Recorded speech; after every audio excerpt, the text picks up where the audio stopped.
Hello, welcome to Shoot the Defense. I'm your host, Stel. Got two co-hosts as ever. Rhodri Giggs, how you doing? Yeah, I'm all right, mate. Well, you've actually got four. Ah, yes. Yeah. Hello. Oh, Caesar. He just chucks into the side. Yeah, good on. Let's go. No, he's all right. Good Yeah, he's weekend? it's been all right. Okay. You didn't go golf? Oh yeah, standard golf Sunday. Winter Yeah. league now.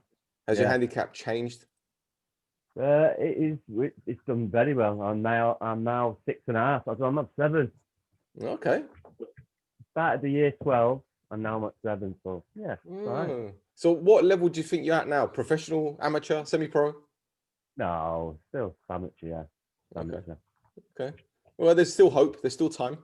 Time is on your side. Yeah. I mean, if Mike Tyson Yeah. can get back in the ring at 50 something, I'm sure you can. I'm getting the senior talk, aren't There you go. Wear that green jacket sometime, eh? I? I get as old as Stel, that is. Lovely segue. Steve, welcome back, mate. Morning, Stel. You okay? Yeah, good, mate. It's weird saying morning, isn't it, when we usually do it in the evenings? Yeah, good though, but nice change, no problem. Stop me going to the gym for an hour, but I'll get there.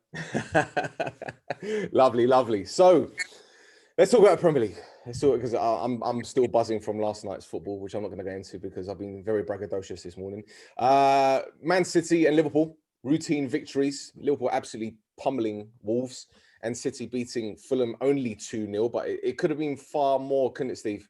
Yeah, he could. Yeah, I think De Bruyne could have got 3. Great to see the energy back in his legs and the domination. To be fair, he was like that against Burnley and at home as well. And I think coming out of the Champions League games as a rest for him, I think will be a benefit in the Premier League. And you could probably say the same for Raheem Sterling. It was a rare time last week that he sat on the bench for 90 minutes. I'm not obviously in favour of the best players needing these rests, but the manager and the players and the medical staff, you presume know what they're doing. But it's interesting that both players have looked back to the best, having had a game rest just before it. So yeah, Sterling and De Bruyne were absolutely brilliant. And what's really good for City at the moment, Stel, I think, is they've settled the centre half position down.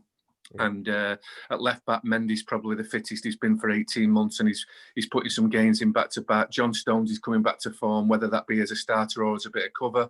But of course, they're missing the main man, Sergio Aguero, which for me is going to be the difference if we can get him back to top form and fitness, to really closing the gap on the top two.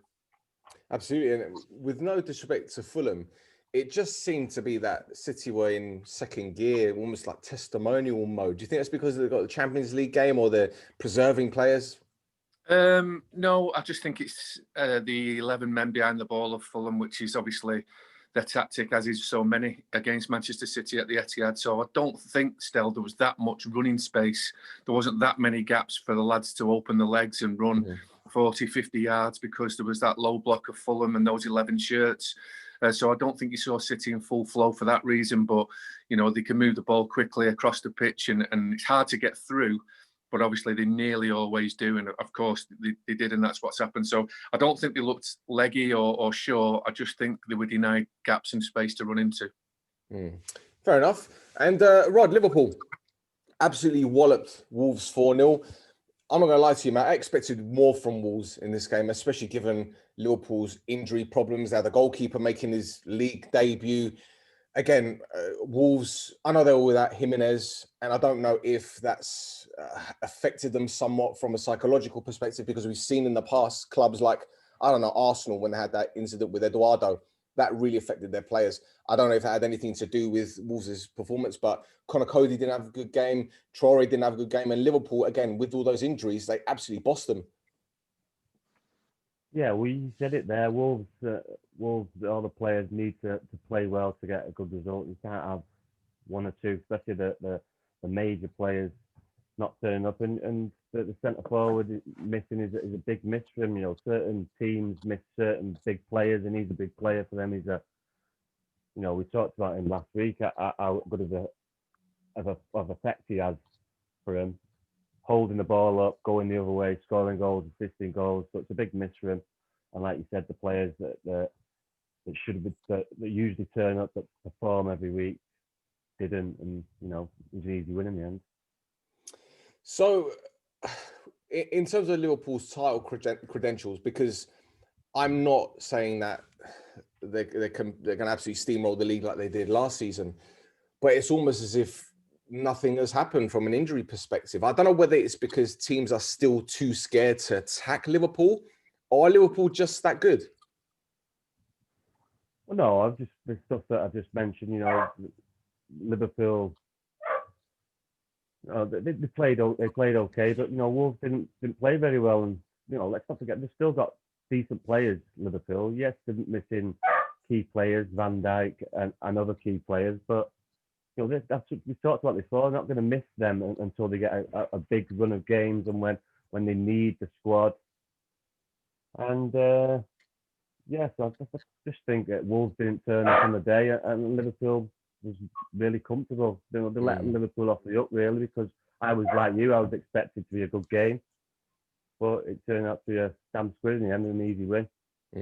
Steve, it's another victory for Liverpool at Anfield. I think that's 65 consecutive wins or something like that, or 65 unbeaten, sorry, or thereabouts. But going back to Wolves, and as I mentioned before, the psychological element of Jimenez's injury, do you think that has had an effect on the club? I do, and I think it's obviously going to affect the way they come out in formation now, because I think they've obviously won with the first effort at 4-4-2, really, or certainly 4 at the back, with Conor Cody in that position, winning at Arsenal, which was terrific for them. And I'm sure they're not going to judge themselves on getting beat at Anfield, like you've just said about the record there. 60, what was it? You say 64 games? I think it's 64, 65, something along those lines. Well, so they're not going to really analyse it too much, because they're not going to be judged on getting beat at Anfield.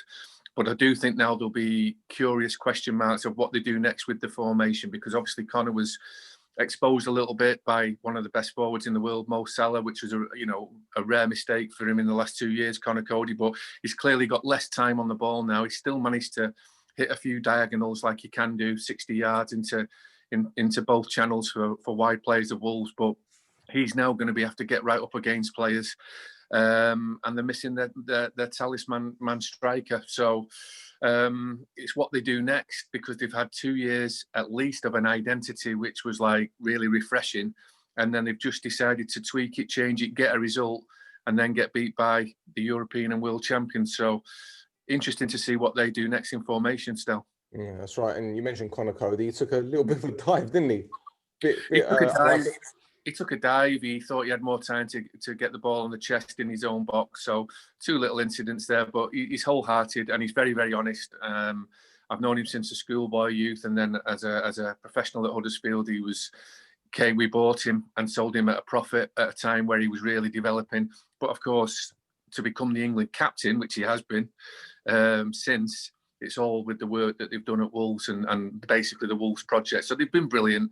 And whilst they'll have been disappointed to lose to Liverpool, I don't think they'll have looked back on it too much, and I think they'll be looking ahead. As for Liverpool, very quickly, Stel, I just think it seems like they're rolling on as such. Everyone says Van Dijk's probably the best defender in the world. I'm happy to go with that. No, I'm not going to contest that.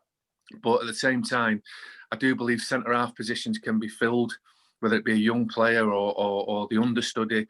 But it'd be interesting to see if Liverpool's injuries happen to something like Salah or Mane, a bit like City missing De Bruyne or Raheem Sterling or Sergio Aguero. So I believe the injuries are harder felt in the attacking areas. City used to cover for Vincent Kompany all the time, never liked it, but did it.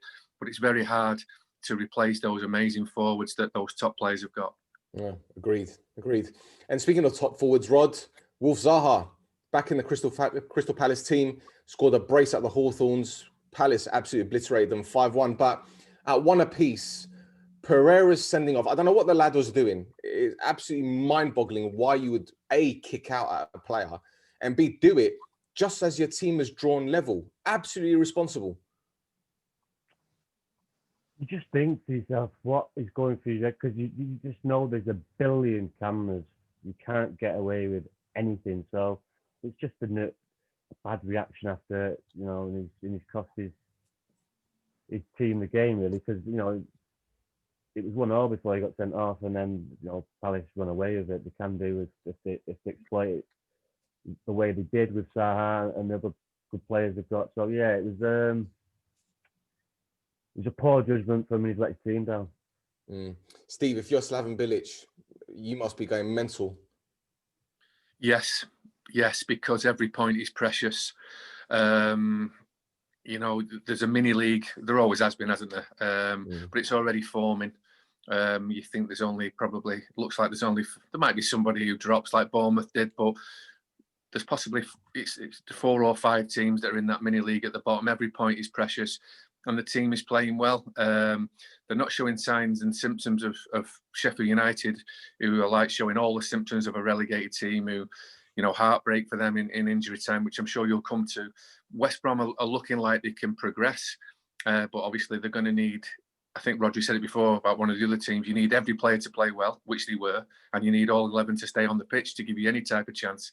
And the way that Crystal Palace play with the handbrake on, with Roy Hodgson's tactics, the moment you get down to 10 men and you take the handbrake off, and you can allow people like Zaha and even Benteke to turn and shoot in the box and swivel and score. You know, they've got pedigree, and they're just going to take, you know, any team in the Premier League with that long to play on the clock are likely to tear you apart against 10 men. So it's you're right, he'll be going mad, Bilic, and be interesting to see after the fine and the suspension whether he gets back in the team. Absolutely. And Rod, 2 for Zaha, 2 for Benteke. Unbelievable. I think we're actually going to have a white Christmas this year, you know, when Benteke scoring goals. And obviously, parity must be restored somehow. But yeah, what do you make of Will Zaha? We talk about him quite regularly, to be fair, whenever Crystal Palace win anyway, because he's usually their star man. But again, it just shows how important he is to the team. But at the same time, shout out to Eze, the lad they got from Queen's Park Rangers, because he had another fantastic game. Yeah, they did. You know, these forwards. You know, the guy from Bournemouth, he started scoring as well. So I know it's a league below, but Benteke, you know, he should be scoring more goals than he has. But you know, if you keep working away, you keep plugging away as a forward, the goals will come. You just got to keep working away at it. And yeah, the young kid from QPR looks good. You know, Zaha, he's just waiting for one of the big clubs to pick him up. It should have been Arsenal instead of that Pepe, but it wasn't to be. And yeah, he's just one of the big clubs that's waiting, because he's, you know, he's too good for Crystal Palace now. He's a good talent, and he should be testing his skills at a higher level, playing in the highest competition, and see how far he can get. Because yes, Palace would miss him, but I'm pretty sure that they could, if they invested it well, they can fill the gaps. Like you said, the kid from QPR, they find another couple of hidden gems like that. They are out there, although they're difficult to find. But yeah, he's a top player, mate. He's a top player, and he's just waiting for one of the big clubs to just handpick him. Maybe Jose might grab him at the end of the season if he does. I don't know, but someone's there just waiting to pick him. It should have been Arsenal, but we'll just have to wait and see, because I don't. Do you see him staying at Palace for the rest of his career? No, not at all. The only thing I will say is that I think United get 25% of any sell-on fees. So however much Crystal Palace get for him, they're going to lose a chunk of. Or would you think United would buy him back? Think he'd go back to United? No, I can't see it. It's just too tarnished there. Well, don't forget, United got the Uruguayan lad that's come in. They've got the fella from Atalanta coming, and they're both wide players. Yeah. So where's I'm not saying Zaha West Ham. You've got West Ham with David Moyes there, no? Nah, I think someone like Spurs, as you mentioned, Arsenal, especially right now, the predicament they're in, and especially Willian not being on form, they need that kind of player, don't they? They need a creative player, and if Ozil goes, which he probably will, they need someone that can get them assists and goals. But Steve, funny enough, 5. Well, this is for the statisticians, by the way. You know, you got people that love a stat, but 5 separate players got assists for Crystal Palace. Yeah, which is great. And I was just thinking while Rhodri was talking there about Eze from QPR, I think Zaha at Crystal Palace has always been the individual brilliant player on his own in a really working man's team. Obviously, MacArthur. The opposition at times could probably have to double mark Zaha, sometimes even have 3 men around him and leave other players unmarked because they're not likely to hurt you. But now that Eze's coming and he's taking the ball, and he's not just someone who just passes it off, safely. He takes the ball and he takes the ball into exciting areas. That probably draws the opposition onto him, maybe even a couple of players at a time onto him, such as his talent. And that possibly has freed up Zaha to get a little bit more, one-on-one opportunities, as opposed to being completely shackled in a football match. Also, I think what we've seen, I mean, Rhodri did this himself playing football, but once you've got a bit of pace and a bit of talent and you start knocking them games in, and the manager likes you and keeps picking you, you become such a threat. The way the game has changed now, you can play on the right, you can play on the left, and you can play through the middle. And I think when Zaha had that early transfer, he was basically seen as a winger. Now he could be a centre forward, a second centre forward, right wing, left wing, and like they're all doing these days, drop in and take some possession deep. So he's a brilliant player, and he's fit into playing one of the top 4 teams now. I agree with where you're going with it, and I think his game has just blossomed, and the fact that he can play right across the width of the pitch and he's got better teammates, he's only going to see him get better. Agreed. Okay, let's talk about Stamford Bridge and Chelsea, who beat Leeds United 3-1. Another Lampard versus Bielsa match, Spygate and all that kind of stuff. Rod, you messaged me when Bamford scored, and you said, I told you Bamford will score, but then Chelsea grabbed 3 of their own, and one of them from Oliver Giroud, who scored 4 midweek in the Champions League game. And I keep saying this about Giroud. For me, if you want to talk about strikers that score with their first touch, he's probably one of the best ever. Every single goal he scored is probably first touch, isn't it? And no different at the weekend. Oh, I can think about it. It's just like it must be a personal thing, because even though he didn't score, I think he only scored 1 goal. He might not even scored any goals when they won the World Cup. He brings so many people into play, and I know you want your centre forward to score goals, but does it matter if your team are winning? And now he's adding goals and scoring goals, and you've got someone there, Tammy Abraham, who, if he just sits there and watches him, you could learn so much from him, because he's a top class centre forward. He can hold up, he can score goals. Like I said before, he's a World Cup winner. He's been about. I just don't understand why he's been left out in the cold so many times. I can only see it as a personal issue, but because the guy wins your games. He brings other people into it, and especially when you're under pressure, especially a team like Chelsea that needs someone like that. It just baffles me sometimes that he's left out in the cold, then he comes back and he does what he does. He scores goals and assists. What do you think is Lampard's overemphasis on youth and trusting Tammy Abraham, plus this money spent on Timo Werner and Ziyech and obviously Pulisic last season, that perhaps he's trying to, I wouldn't say get rid of Giroud, but perhaps wean him off the club? No, he's tried to get rid of him. And respect to Giroud, he's not whinged, he's not moaned, which is surprising because he's French. We've seen recent things. Not that we're stereotyping. Yeah. As we've seen in the papers today or in the news today, a French person has spoken out, or his agent has spoken out. If that was my agent, I'd tell him to shut the fuck up and keep his mouth shut. But obviously, he's saying what the player wants him to say. So, it's just a weird one, because, like I say, he's a top class centre forward. But to be fair with Lampard, he's bitten the bullet and he's put him in, and he's probably giving it that to Lampard, and Lampard, is happy for him to do that because he's winning games. Yeah. Steve, Kurt Zuma got on the score sheet. A player that had a spell at Stoke, had a spell at Everton, didn't really seem to cement his place in the Chelsea starting lineup. And when Thiago Silva came in, a lot of people thought, well, perhaps Thiago Silva and Rudiger would be the first choice defensive pairing. But lo and behold, Zuma's come in and he has cemented his place in the starting lineup. Yeah, he is. And I think I read, again for the stats, that he's won the most aerial duels in Europe up to this point in the season. Things can go in your favour. You've got someone who can deliver a ball now, which is Mason Mount. So if you're the best at the aerial duels and you've got someone who can put a decent ball in, then you're going to catch the eye from set plays. I think he'll have his own development of getting better as a young man. And of course, playing alongside a defensive legend, really, he's bound to bring the best out of anybody. So it's an easy one for me. I never was convinced by Rudiger, I've got to say. Despite this is top level football, and I was waiting for someone to go past him, and that's what's just happened. And I've just got an interesting one on the Giroud one, my opinion, that I think that whilst Chelsea were progressing and were in a different phase, I think the opposition were a little bit more open at the back and not too scared of Chelsea. And I think Chelsea's progress saw them needing like a young galloping centre forward in Tammy Abraham. He's a galloper. He can play, he's got a nice touch, and he's got a good last touch because he can score a goal. But I think the spaces were open for there to run into. And that's not great for Giroud. That's not really his style of play.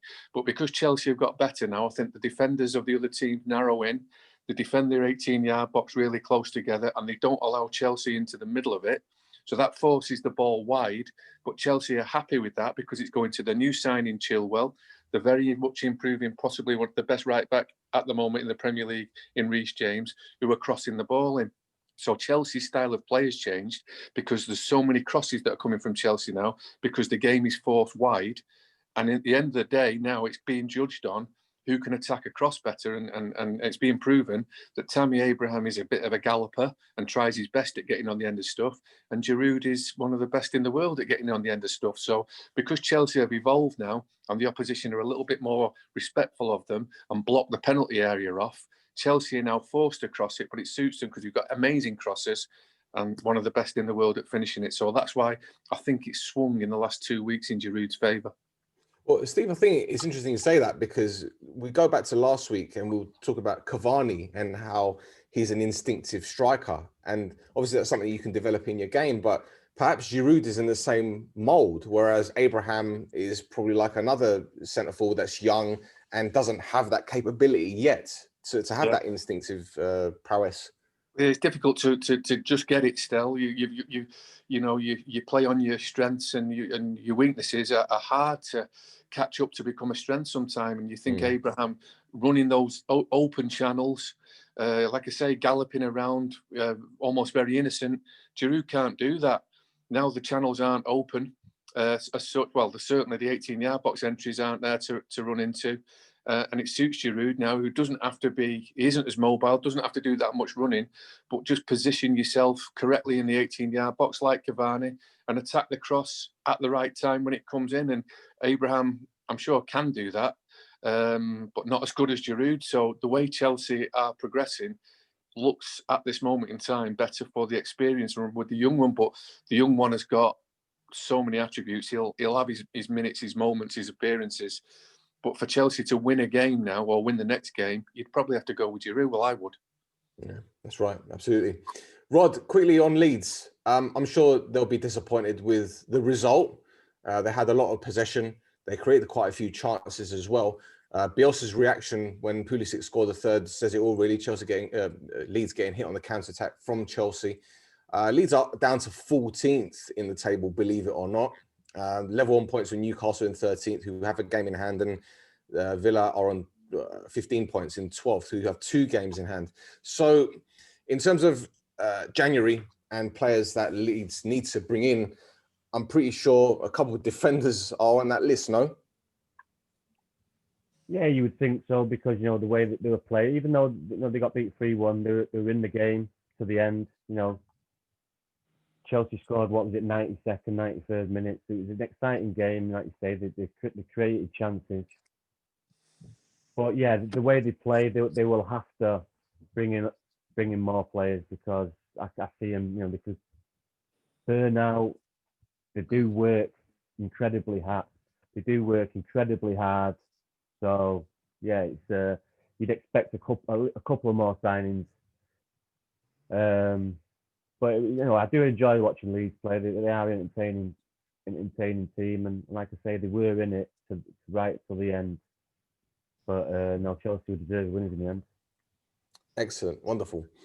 Okay, let's talk about Man United beating West Ham 3-1 at the London Stadium.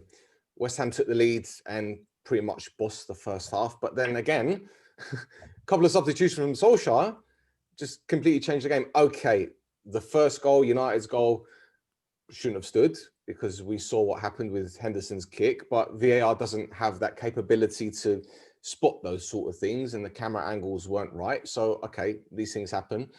But the moment United equalised, Steve, it's one-way traffic, wasn't it? Yeah, it was. And depends how you like your pint glass, half full or half empty. The main thing is the 3 points and the way they're finishing the game. And I think he should have real good, credibility, Ole Gunnar Solskjaer, for the substitutions made and the impact that they made. But the other side of that is then clearly he's not starting the game with the right team. So, that would be my frustration if I supported United, that there'll be a point where it'll be difficult to keep coming back in the game if we don't start with the right team. It's great that they have done, but eventually there'll be a team that put that low block in again and protect what they have, like a Tottenham, and you've not started well because you've not started the best players. And I know this rest and rotation, but probably in the last 12 months, Bruno Fernandes is alongside Kevin De Bruyne for the best midfielder in the Premier League. That's fair. And Marcus Rashford in the last 3 months and a lot further back has been the best wide attacker in the Premier League on form. And he's having, he's had one of those 3 month spells now. So it's no coincidence when they come on the field, they're a different proposition. And you sat there at home and it was almost like watching Manchester United. I felt it anyway, of old. Not that were as good a team as the old days, but you were sat there thinking, we'll get back into this. And then when they got a draw, you thought, they'll win this. And then when they went in front, you thought they'll score again. So credit for the result, credit for the substitution, but question marks with the team that you picked at the start. Yeah, absolutely. And Rod, you mentioned, or you alluded to Paul Pogba earlier, scored a wonderful goal. That is what you kind of expect from him. And the thing is, we were talking about him just last week saying he doesn't do it enough. And here you go, uses the defender as kind of like a guide, then he puts it in the top corner. Goalkeeper had no chance. And it was game over after that, wasn't it? Yeah, well done. Paul Pogba's first goal in 40 games. Well done. Yeah, you should be doing that on a consistent basis. Stel, assisting, scoring goals, and he hasn't done it. So, the talent he has is like a broken record. Yes, he's got talent. Yes, he's done this. We talked about it before last week when Spurs was on. He's a frustrating player because he's got all the capabilities to be the best player in the world, but he's just not happening. So it was a great strike, though. Come on. It was a great strike. He's a great player, but he's not a consistent player, and that's what we need at a team like Manchester United. Any of the top club, you need to be consistent, and he's not. He's either whinging or he's stupid agents talking. It's a shame that his goal gets overshadowed by what Raiola said, isn't it? It's an absolute shame. No, that's what he said. He doesn't speak for Paul Pogba. He works for Paul Pogba. He says what Paul Pogba tells him to say. You think? Do you not? I don't know. I don't think he says word for word, but he says it in a way that's very, I don't know, antagonistic. Right, yeah. So it'll be political and rollers won't be. So it's bollocks. It's all the same agenda. They want out. He wants out. He's not brave enough to come out and say it to the manager, so he needs his little oppo to say it. So that's fine. But get him out. Get him out. If Ole Gunnar Solskjaer should grow a pair now and say, right, okay, that's it now. You will not play January. Let's get rid of him. Let's get him out. But if he doesn't, then who can afford him, Rod? This is the thing. Do you think Sir Alex Ferguson would play Paul Pogba now after this? No chance. He's trying to emulate the great Sir Alex, whatever. Blah. Well, be like Sir Alex then. But get him out of the club. He would not play for Manchester United again, period. Yeah, but don't forget, this happened a lot under Jose, didn't it? It happened a lot under Jose. I think 3 or 4 times Raiola was coming out saying this and that. And yet Jose dropped him and then he got a backlash. And then for me, I honestly believe Jose's that... playing his game like he does. He's trying, okay, I'll get a response. I'll do this way. I'll do this. And it all failed. Now, get him out. You just like Groundhog Day. Well, listen, I agree with you. And I said at the beginning of the season that we signed Van der Beek to be Pogba's replacement. But the problem we have at this moment in time is who can afford to buy Paul Pogba right now? Who can afford to buy him? Yeah, we're the richest team in the world, supposedly. Cut your losses and get rid. If you want to progress, that's what you've got to do. In business, sometimes you've got to cut your losses and think, you know what, that's it, and wipe your hands and move on. If you just keep on dragging him down, him and Martial, if they're not playing well, moping about, look like they're going to slap him and get him off. Just do me. That mentality really, really annoys me. Just to start to mope about, and I know that's their character, but it still winds me up, and it just winds me up. And Bruno's there, and he's the type of character that will pull, like, will call him out. But there's not many others there, and it just winds me up. You can see it. There's a lot of, it just winds me up. Get him out. The thing is, with Martial, didn't he just come back from illness? So you got to question why the manager selected him. If he's got diarrhea or something, why are you going to play him? He doesn't want to answer it. He doesn't want to answer it. I mean, if you've got diarrhea, mate, that means you've got nothing in your body. Everything's come out, and you're weak, and you maybe shouldn't be playing. But did he really have diarrhea? Oh, I'm just making a suggestion. Let's move on. Let's not talk about feces. It's 10 o'clock, 20 to 11. Steve, back on instinctive strikers here. Mason Greenwood, what a finish!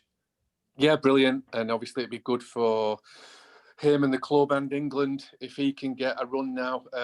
He possibly won't get the run because United have got that many top class strikers that are all chomping at the bit, you hope, and to make an impact. So it'll be interesting to see what they end up settling with, because what they are, Manchester United now, that is great initially, but it can end up being a problem, is who to choose, because the lads are going to want the games, the lads are going to want back to back. Open the gate, mate, now. And they're going to want 90. They're going to want 90 minutes where possible. So is he going to get them, Greenwood, to fully progress?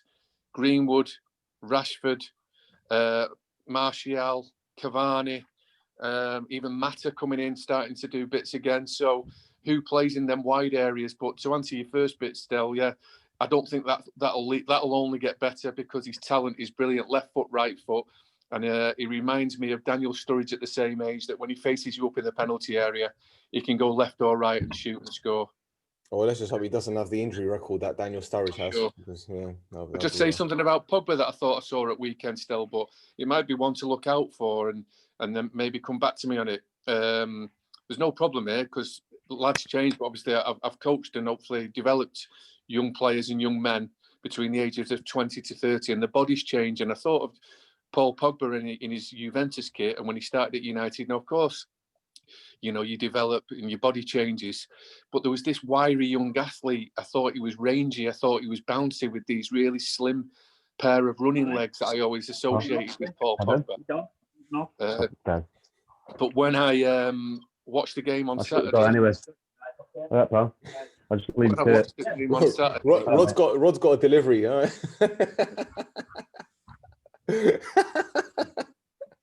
Ask the guy if he wants to be on the podcast as well, Rod. I forgot to put it on mute. Ask him to come on the show. Ask him what he thinks of Mason Greenwood. Nah, he's got a fucking Bolton Wanderers that on. Are you there? Yeah. Are you there, mate? Yeah, go on, mate. I thought I noticed something with Pogba at weekend. There's no problem. It happens with players and men. It probably happens to us all, you know, through our lives. But I thought of Pogba when he was at Juventus and starting off at United with this really rangy, athletic pair of legs. He was bouncy. He was almost wiry. Really a great pair of running legs. Now, he was good for United on Saturday. But what I thought I noticed on the TV, I'm going to keep my eye on it in the next month. Because obviously, like I say, I've coached young men, and you see the bodies change, growth spurts, but I couldn't believe how much his legs had thickened up. It really, I kept getting drawn to it. Now, he's in great nick, but he's a completely different specimen, almost like a boxer that changes the weight as they get through the careers and they get older. Like I say, a fantastic athletic specimen still, but he didn't look like he had those bouncy, leggy running legs that I associated him with, and gym work and age. He just looked like he thickened up round his waist and his thighs and his hamstrings, and he's possibly a different player now, and not the one that I associated with probably when he was at his best at Juventus. Yeah, I've seen when he seems to be a lot, like you say, thicker, and he doesn't have that. It looks like he's changed his run. Yeah, he was all arms and legs, and if you got near him, he was like, and now he looks like a stronger physical athlete, gym work. Like I say, 4 or 5 more birthdays. It happens. It absolutely, and he looked in fantastic nick, but he looked like he'd gone from a different weight, and it looks a different specimen to me. Just if we had performances like that, you know, like 5, 6, 7 performances, yeah, you're going to have one bad game, but that's what you need to do when you're at Manchester United. You can't do it every now and again. They're praising him now. So what? Another 2 months, he has another good game. I hope he proves me wrong, but you know, history tells you that it's not going to happen. So Pogba's been doing the ultimate bum workout in the gym, yeah? More so his legs, still, honestly. I won't labour at the point, but I was just drawn to it. And I remember him. I had an image of him in a Juventus kit in early days at United, and the camera was kept on him. And I just thought the power in his legs now is an asset in one way, but takes away something of what he had from a really rangy, young, athletic, young footballer when he was starting off. And he's a different shape now. His body is a different shape. Well, Mick Clegg and Michael Clegg have been there for about 1.5 years now, haven't they? And I know they specialise in, you know, impact, high impact. Yeah, so he's probably doing a lot of squats. He's probably doing a lot of leg press, you know, hamstring curls, all that kind of stuff. So I guess that's one of the reasons. I assume. Honestly, for me, it was obvious, but equally one that I'm going to keep my eye on. Excellent, wonderful. Right. Oh, guys, you can take your pick out of these 3 games. I don't think we should go into too much detail. Burnley 1, Everton 1, Sheffield United 1, Leicester 2, or Brighton 1, Southampton 2. Which one do you guys want to talk about? I'll let you lot pick because I'll do Sheffield United. Go ahead. No, I'll do it at the end. Rod. Rod, Southampton 1-2-1 against Brighton. They're up to 5th. Not bad going for them so far this season. Danny Ings on the score sheet. Great. You picked the only one I didn't watch. Doesn't matter. Danny Ings scored. Doesn't matter. Let's move on. Do you want to talk about Brighton went 1-0, didn't they? Yeah, Danny Welbeck. Pascal Gross. Yeah, we've done well to bring it back, and you know that Danny Ings. Listen, let's not pretend that we watched it. Did you watch it, Steve? I didn't watch it. I was too busy watching my team in Cyprus win. So go on, Steve. Did you watch it? Yeah. Well, yeah. I'll be lying if I said I watched all of it, but yeah, I did watch most of it. Yeah. What did you learn from it? What are the 5 things you learned? The Southampton and their manager is growing. The reputation are growing. They've managed to get through 5 weeks without Danny Ings, who's come back early from an injury, straight into the action and score. The manager apparently loves VAR, which is a refreshing outlook on what we normally hear about people moaning about it because he got a decision going his way. And Brighton, I think, are never going to bounce.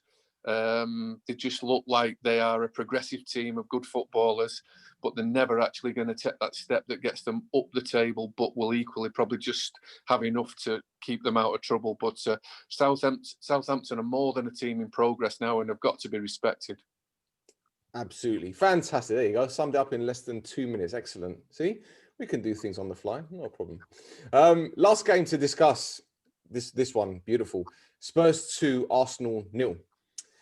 Knives are being sharpened for Mikel Arteta, whereas people talk about Spurs being title contenders. I don't know where to begin with this one because Spurs were without Ndombele. I thought they were going to suffer, but then again, Lo Celso came in, had a good game. But the surprise for me, Steve, Thomas Partey, who 24 hours before the game was deemed as totally unfit. He was doubtful. They didn't give him a hope in hell of playing the game.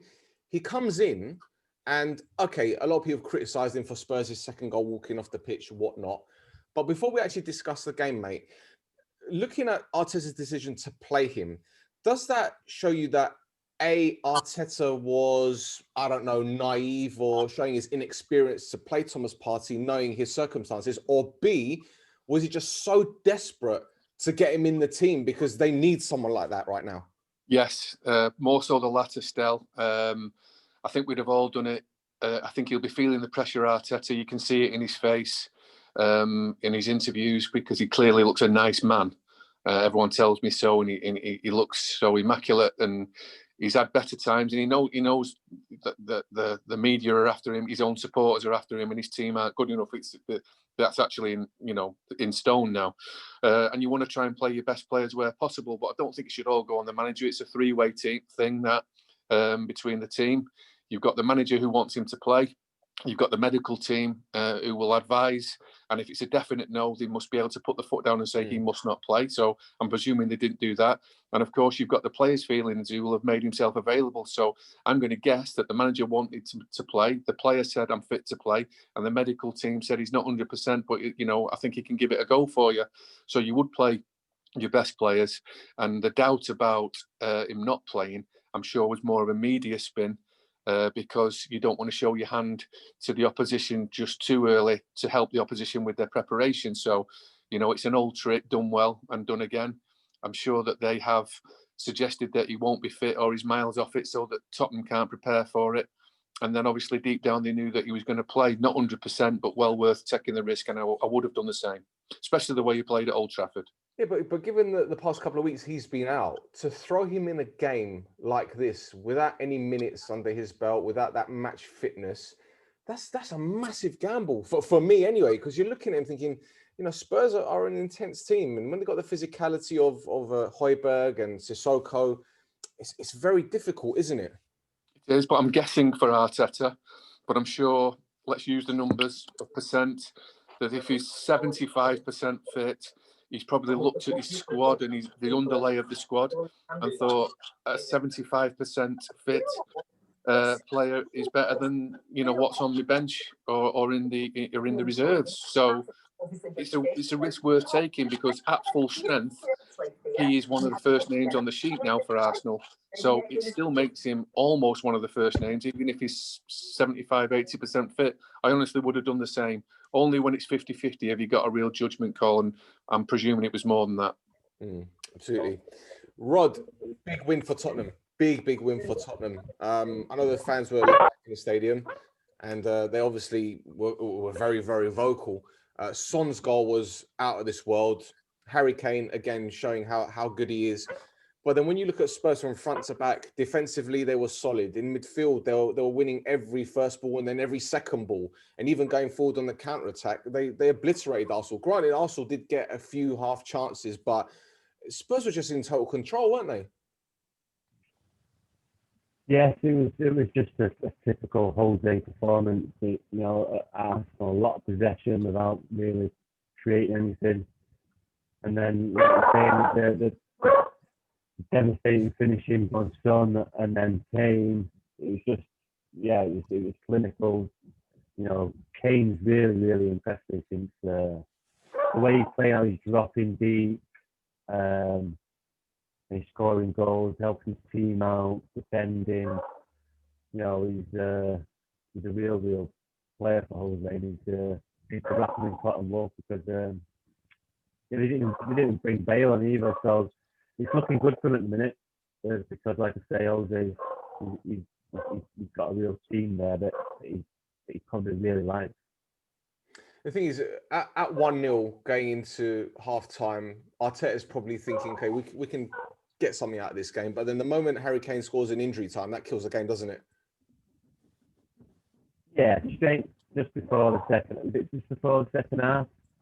Yeah, 45 plus 1 as the stats will show you. Yeah, any goal just before the half time is an absolute killer. So it changes momentum, it changes complete team talk. It's an absolute killer, especially to make it 2-0. Because they didn't create many chances in the first half. So it was like I say, Jose's got his team at the minute, and if he adds a couple more, they could be a real danger, mate. Real danger.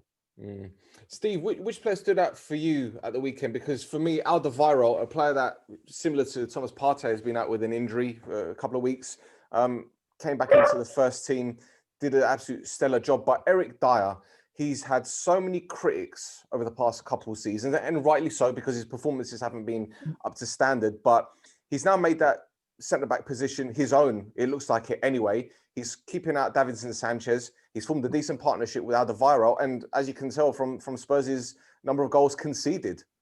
Yeah, I totally agree with you, Stel. What I would say, I don't think space is his friend. And I think what he has got is size, a good passing range. He's played in centre midfield for England and Spurs, and has now suggested he wants to develop and stay playing at the back. So he's basically settled down. Like I say, I'm not sure big open spaces suit him, but the team set up at the moment, he's got a defender either side of him almost at all times. He's got two absolute Trojans in front of him who work tirelessly but don't go ahead of the ball and just stay in front of him. So the gaps are far less. And I'm not suggesting that we could do the job still, you know, but I am suggesting a top level footballer in the Premier League, anybody would benefit from having their own game, a bit of talent as a defender, but also having the protection of the physicality of, I look right, I've got a guy close by left, and I've got two in front. Tottenham are not exposing themselves, and I think it's suiting Eric Dyer. Again, you know, if you played for Manchester City or Liverpool, you're up to the halfway line. You've got half a pitch behind you of space for the opposition to run into, and both your fullbacks are running up and down the wing and sometimes near the corner flags, leaving yourself two at the back. I think Tottenham are always 4, 5, 6, 7 at the back, and I think space has been his enemy in the past, and lack of space now is his friend, can also his teammates. But take nothing away from the way he's playing, but he's developing with the team, and the team aren't giving much away, and I think that's probably what's helping him so much. One more thing before we wrap up this segment. What do you guys make of Harry Kane's I don't even know the word to use, because people are saying that it's dangerous plays. He backs into the players as they're about to jump. A couple of players have landed on the back of their heads. He did it to Gabriel, the central defender. I know it's part and parcel of the game, but is this something that the referees or VAR are going to start looking into more when he does this? Rod? Yes, 100%. You know, he does it every single game. I don't understand why the refs don't see it. He looks and then just turns his back. You know, it's going to damage someone. It really looked a dangerous one that he did on the weekend, because the geezer landed his head. And then he's like acting like he's hurt on the floor, like he's, you know, like he does. You know, it's dangerous what he's doing, because the way he's doing it, and the people that are jumping at, because I was a one for jumping high, and if you're judging the flight of the ball and then someone knocks you, you can just spin and you can catch your neck. You can really damage yourself, and he's done it numerous times in a dangerous way, and he just plays it like he's getting fouled. It's you know, and the referees are just need to see right through it, because he's going to damage someone really badly. No, it's gravity, isn't it? You know, and it's pulling the person down to the ground, and the impact is going to go on the person's shoulders. Well, sometimes he's not pulling them to the ground, mate. Sometimes these people gravity's pulling them. No, it's all right. Yeah. But the way they're jumping at the ball, and the way he's clipping them in the hip, they're just going to go like that, and they're going to really hurt someone if he keeps on doing it and they don't put stop to it, because the way he's doing it, and then just play acting on the floor, like, it's pathetic. But has he been taught to do this? Do you think he's been taught to do this or told to do this? Because I don't know if he's done it this year. He's done it a long time. Yeah. I think he's done it. I've seen him do it numerous times. I don't know if it's just he just started doing it since Jose's got there. Well, I've seen it done 3 times this season, but I can't remember a set time when he's done it in the past. Every time I've watched him, I've seen him do it. That's every time I've watched him. So I've watched him probably about 7 or 8 times in the last few months, and every time he does it. Sometimes he's clever. Gary Neville used to do it, but Gary Neville doesn't do it so dramatically. Gary Neville literally stands on your toes, so you can't jump. if you're not, there's a clever way of doing it. But he's just blatant with it. Just like look at you, then turn your back and like step backwards. It's like, what? Yeah. Steve, what's your take on this? I'm sure you've seen it happen in the past. Well, as a coach, I'm all for my team and the players buying free kicks. You know, I'd endorse it within the rules of the game, of course. And just to back up what Rhodri says, you know, let's not be churlish here. You don't want anybody to get serious injury, and if it's going to go, you know, that far down that route, then the referees are the first person who can do something about it. The player is as well. You can stop doing it. I don't believe he's been coached to do this. I think it's instinct. I think you learn how to protect yourself. And I'm guessing again, but if Harry Kane was on the podcast with us this morning, he'd be going, hang on a minute. I get 6 studs down the back of my Achilles from minute 1. I get nutted in the back of the head. I get 4 round across the nostrils. I get sharp elbowed in the temple. I get bashed around all game. Please forgive me for sticking my hip and my backside in, trying to get an advantage for myself and the team. So I think that's what the player would think about it, and providing that it's done smartly and it gets your team a free kick, I'm all for it. If it goes further than that and becomes a problem, then like I say, there's a two-way of sorting this out. The player needs to think, well, this isn't right. I need to stop doing this, and I've just got a yellow card for it, perhaps. And then that brings in the referee who can sort it out immediately. And I think very soon, with yellows going to reds, players will stop doing that. But if it's just on the edge of a foul, more than happy for any player that I would work with to play the whole game on the edge of a foul, because that's making us competitive, making us hard to beat. And if we can get an advantage, whether it be 0.5%, I'd take it all day. The thing is, sorry for interrupting, Ted. I remember the only person that ever tried to, because I used to be a good leaper and to win the ball, and the only person that tried to stop me was Gary Flitcroft, and he was at Chorley. But then to counteract that, the geezers kept on doing it. So as I'm jumping up, I've lifted my knee up, and all I can hear is 3 red ribs go. Now, so if someone does that to Harry Kane, and he's just looking, and he's just turning his back, all he's got to do is lift it up and lift the knee up and go straight into his hip or straight into his ribs or straight into his thigh, and trust me, it'll hurt. But then they'll get done for dangerous play. No, they're just as the keeper jumps up, they're jumping up with a knee up. They're jumping up. It's not as if it's a natural reaction. You can get away with it, and trust me, you can do it. There's ways he can injure people, but there's also ways that he could get injured. But then you've got to listen to what Stel is saying. He's probably been kicked to death all game, and he's just given a bit out to himself, which you can't grumble with. But on the flip side, has that not been banned in rugby? What Harry Kane does? I've heard you can't do that in rugby. Well, there's not like worse things legally you can do in rugby than that. Yeah, I know, but something like that is deemed extremely dangerous, no? All he's doing is turning his back and going like that. That's all he's doing. He's not doing something really major. All he's doing is glimpsing at the eye, he's stepping in his wet.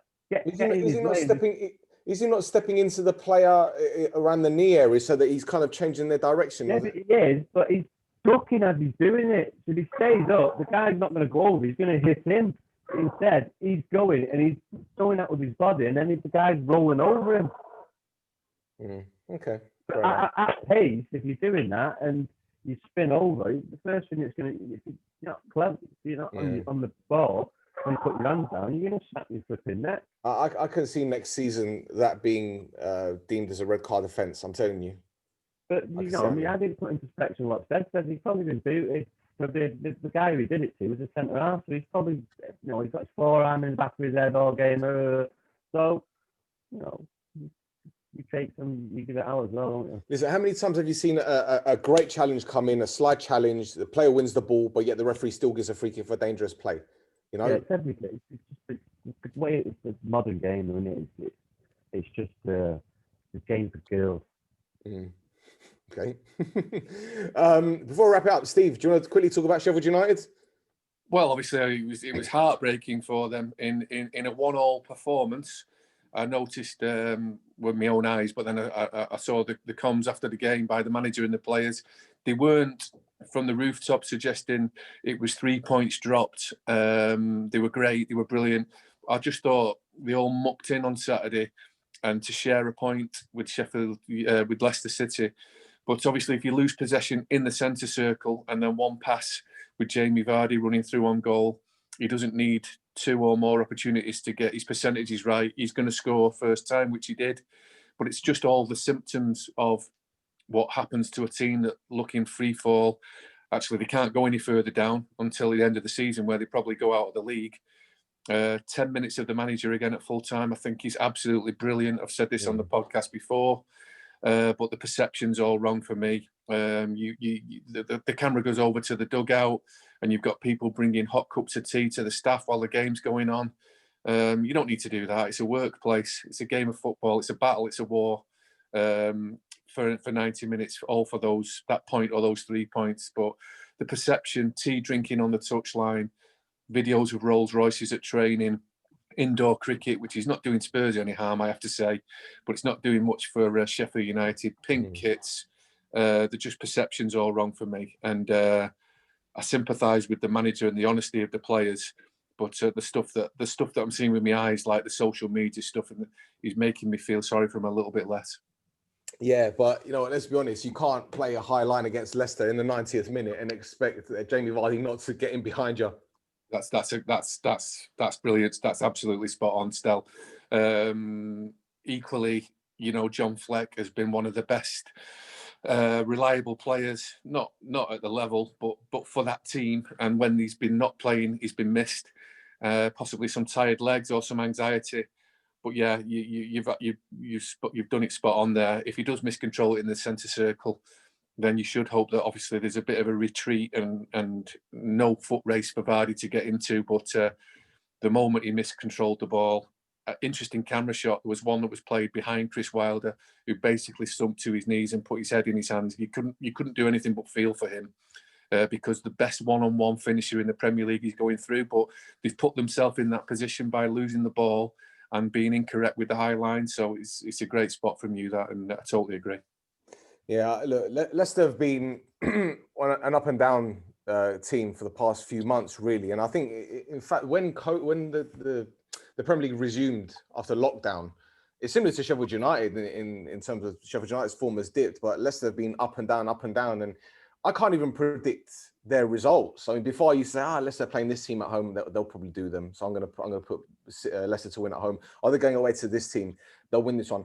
Even at one apiece, I was thinking they're not doing enough to do anything. But here you go, ball over the top, in behind, and Vardy's pace. You're not going to catch him unless you're a speedy central defender. So they're a good team and a wise manager, head coach, but.